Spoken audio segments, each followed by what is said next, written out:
Hindi ko natin yung masarap mo eh. You get the point? Kasi kaya you around, at least you tell at least yung poor person using the word na. Kapag finish do that with me. Okay, tayo tayo lahat.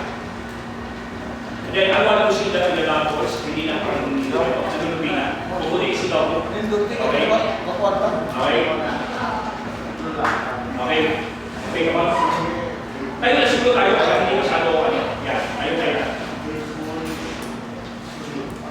Okay, do the first one, then basahin ko. Kung ano sulat.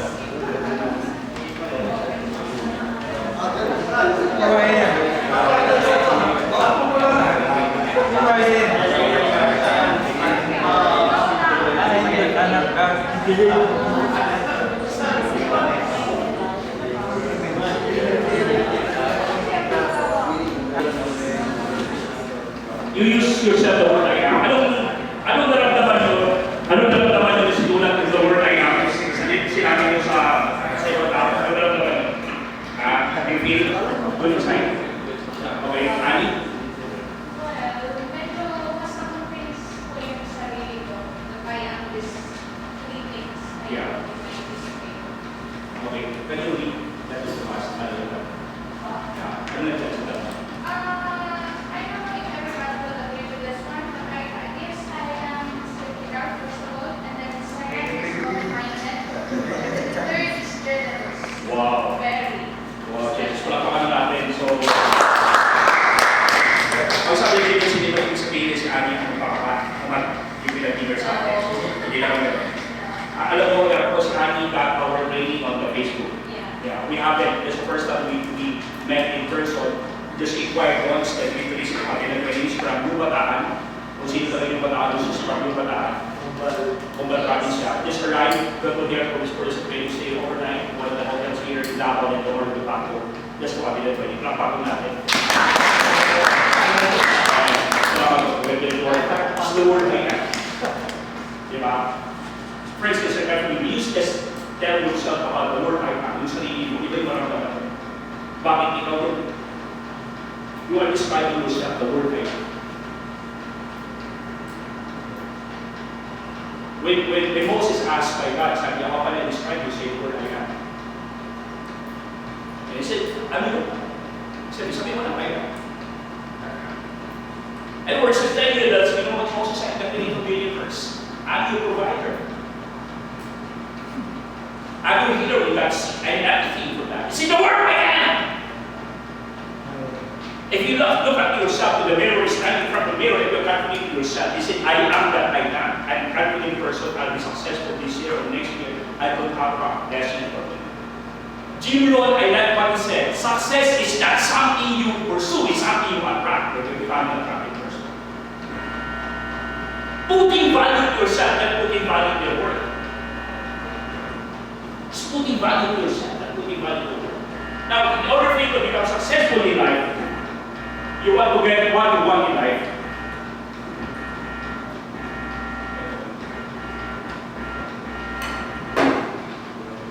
It's something that you need to discover yourself. It's the word I am. Sometimes our mindset is too limited because we always think that way. Ganito kasi ako eh. Ito yung upbringing ko. Okay.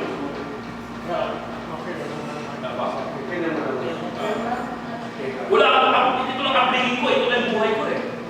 I grew up in a broken family. Hindi wala yung parents ko, wala ako sa 8 year old. Kaya sabi ko, I came from the garbage of the society. I came from the garbage of the church. Parang it's out of nothing. And just think that we're one person to just create, pinakita sa akin yung kahit ano. I discover myself. That's why mayroon kaming modus na tawag na self-discovery. Mayroon kaming training na self-discovery. You need to discover yourself. The word discover is that is something good, deeper to yourself. It's like in Thailand. That many centuries, the Buddhist people, pinatay ko lahat ng mga monks, kahit ng mga monks. Di nila alam, before pinatay ko mga monks na to, ang treasure ng Thailand, which the Buddha, didid nila sila. Wala lang nakakita, wala nakabalulog ng isang tao. Kasi ang pinatay lahat ng mga monks. Until such time, I don't know, aksidente, nila yung treasure, yung buti. And that's why Thailand is something we have a treasure to the buti. And I believe that inside of us, we have a golden Buddha, you have a treasure inside that we need to discover. In order for you to become a productive person, it's not about kung anong nangyari sa past. It's something that what is your life from now onwards, what is your future ahead of you. That's the most important thing. Make sense to you? That's why. Kasi hindi na uso mo ngayon kasi ganito. Parents namin, ganito na yung buhay ko. Wala, hindi na uso. Uso lang ko sa mga kaibigan ko. Parang ito yung buhay namin dahil. And we look at person today, we're so blessed by God because, you know what? They do the journey of their lives. Di ba na? Di ba? Nakita nyo? May makita sa inyo. Every time I look at this person, sabi ko, David, wala akong karapatan na matingin ito sa buhay. It's something that ma-discover ko na how potential you are. You are precious para nyo. Maraming bagay sa buhay na pasalamatan natin. Every time ako sa video na to, para wala kayo karapatan na sabi, hindi ko kaya. You know, may limitation na yun. Hindi hanggang dito lang. Hindi ko pa tayo ni Frank na magaling sa ita, mas wapo pa.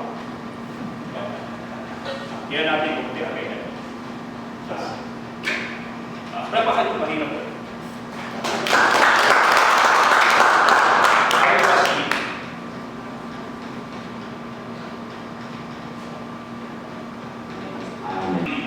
It's the only thing that you learn. Who's really yes, di ba kayo yung tutunan sa books ko pala na pinag-nakapi niya, no excuses. And one that was interviewed by Oprah, sabi niya, Kyle, if you have some dream in life, by the way, Kyle Miller's awarded 7-time Mr. Olympia, 7-time the best bodybuilder in America, was awarded by Arnold Schwarzenegger. And also number 2 ranked in America, the MMA fighter, walang kamay at saka walang tao. In fact, was in Oprah, sabi niya, kaya if you have some dreams in life, ano bang gusto mong sports na gusto mo? Sabi niya, I want to play basketball by Michael Jordan. Walang kamay. And he said, what's that? I want to be one of the, known football player in America. Walang kamay. And I want to be a good golfer like Tiger Woods. And he said, why can't you do that? He said that the real disability of the person is that it doesn't mean you don't have hands and you don't have feet. The real disability of a person is that if you don't believe yourself, that's you are disabled person. And that's could hinder to your own productivity. And that's hinder your potential to explore something you want to do. Friends, life is too short! Maximize everything that will exist. Okay? And there was one thing he called him, he's a Nobel Prize winner. Everyone had to do this. He was born by Nobel Prize winner kasi lahat ng lingkod niya, bestseller lang. Pero bulan. They go to Google, type that, and there was a mountain climber from Germany called his name is Eric Penelier. He was the first blind man climbing Mount Everest. That was 1960. Bulag ko yan. Bulag ko yan. Kaya sabi ko, paano ko i-interview na si Ian? Ano nakita ko sa Mount Everest? Bulag ko yan. For the first Guinness of a record, the first blind climb Mount Everest. At is 1960. Anong year ba yung sila orasyon na kapunta yung mga Filipino fighters pumunta ng Mount Everest? 2009. 2009. Ito ko yung yes! May flag na dito! Yes! Anxiety ng Filipino. Yung first group of Filipinos fight Mount Everest. Siguro ko kung hindi buhay kayo si Eric Penelier, sabi, tingnan mo na, nag-celebrate kayo. Pero ako 1960, I'm the first blind person. But by all means. You want more story? Mag-commit kayo sumisay talaga dito. And there was one person, Tour de France champion 7 times. His name is Lance Armstrong. Go to Google para hindi tayo nagkakaroon para alam And fifth time won Tour de France. Alam mo, Tour de France, parang buong France ang uwi-uwi. Bike lang siya. Pero it took still like weeks and months. Pag fifth niya, to complete number 6 and 7, kasi once to complete 7, para walang makabreak sa record. Ito problema. Pag 6 din yung competition niya doon, gawas na yung siya ka-cancel. Sabi na organizer, yung Lance, yung parang hindi ka join because you have this cancer. Baka ano magyari sa'yo. Science ng liver. Sabi niya, sayang. That's why Nike sponsored him to have that tour. Kasi sabi niya, half of my, kung manalo ako, kalahati sa kapanalunan ko, i-donate ko sa cancer patient. That's why, narinig ko na Nike, palabas nila ng yellow yung polar ID. Na yellow ng pan, na Nike, is polar ID. Nakita nyo yun. Because yun ang sinuot ni Lance Armstrong. And you won! 6-time Tour de France. May cancer ulit. And sabi niya, next year, I will compete again. And 2 years from now, I will compete again. Every 2 years, I will compete again. To complete the 7th time Tour de France. And only half. Complete sa 7 times. Still, and recovery pa rin sa kanyang cancer. And he won 7 times Tour de France. Sabi niya, Coach Francis, my point is that you want to be productive as long as you exist in this world. God created a design to become successful the person. It's something that move out from your potential and maximize and unleash something within you and get what you want. Next week. Gusto ko lang marami. Lahat natin ginagawa kayo, kaya natin yan. Lahat natin yung ginagawa. That's why our plan today is talking about self-productivity because we want to be self-productive. Kung magkita-kita kung tayo next year, iba-iba na ulit na lang. I just talked to Prachi to Kali, sabi ko next year, mag-gusto tayo whatever opportunity you want to be to for that. And you will see that maybe next year, may Perfiagis from Rockwood, hindi naman yung taga-PDA, hindi naman yung US Marine, hindi ko nila, baka masama yung tingin sa Okay, so lahat ko tayo invite sa may, kaya lahat tayo pumunta tayo ng Lumata. Ako na nag-invite. Of course, need to learn communication skills. Alam mo, if you go to visit yung if you try to visit kayo sa Facebook, that who was in, si Mark Zuckerberg was interviewed in China, and Mark Zuckerberg spoke Mandarin. So you learn communication skills. Because 90% success natin ngayon is for all the communication. Okay? That's it. You need to learn that. Okay? So you need to have to open your minds and just keep on learning in the process. Never stop learning. Ako, I always read books at least 3 hours a day. Every day, you wake up in the morning. And I advise you when you go to bed, kung pwede na don't watch television. Because very crucial on your last 45 minutes you go to bed and your subconscious mind is working.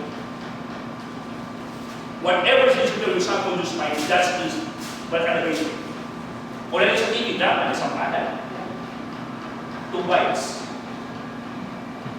Diba? Sino wala 2 wives? Ako wala. So, kung kunin lang for the next 45 minutes, you read books. Of course, you read the Bible. How do you friends here read the Bible? Me too, I read the Bible just every morning and of course every day. Thomas Jefferson, one of the presidents of America, says, there is no educated man can afford to be ignorant of his book. And this book is one of them.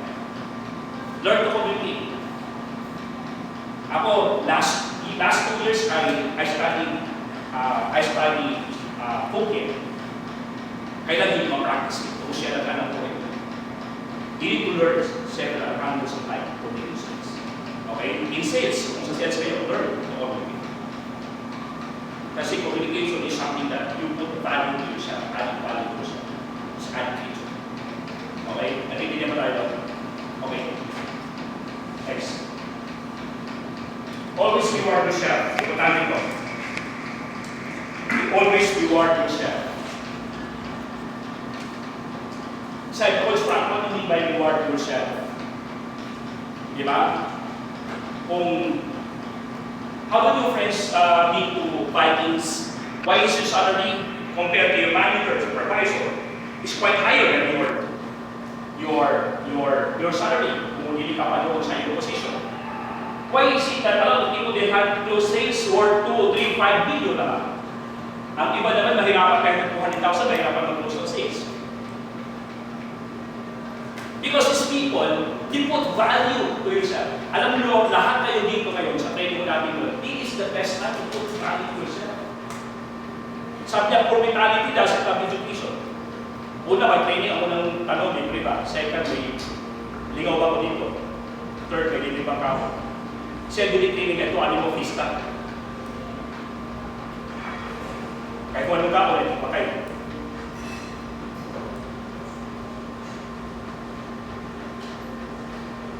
But rich mentality, successful people, real training, sige, I want to avail myself. Pagkagawa ko yan. Because you want to put value to themselves rather than your work, your job, anytime, pwede mawala. But if you value yourself, tatayo ka, and you have a value for yourself, ikaw na hahanapin.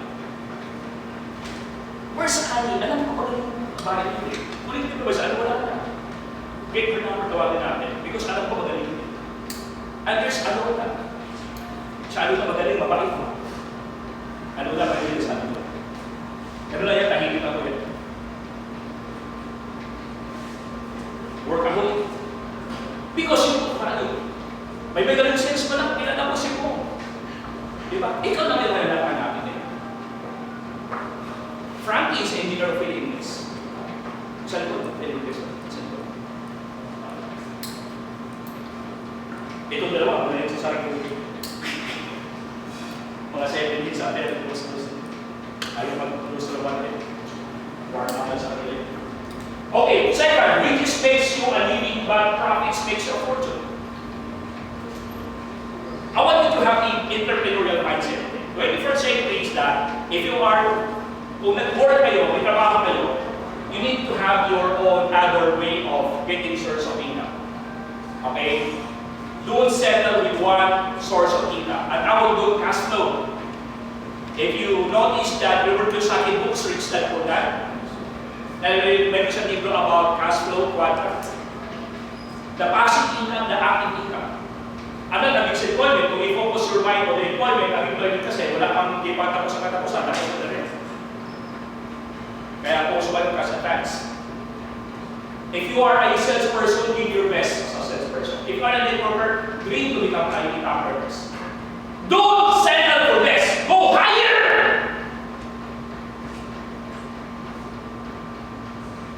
What's important is to put in value to yourself. Isang kilong gold, saan mas mahal? Para isang kilo na. Saan ang mahal? Ano? Because of what? Value.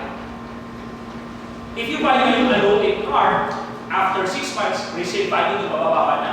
Kahit ang brand new ka, plastic ako yan, once mahawakan mo ng na tawag yung second hand. Kahit ang mileage ko, 1,000 pa lang mo kinako.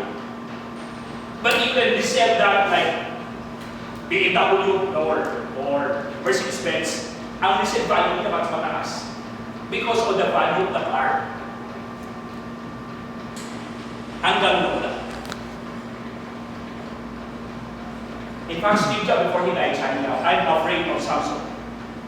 I'm not afraid of Philips and Motorola, I'm afraid of Samsung. That's a quote.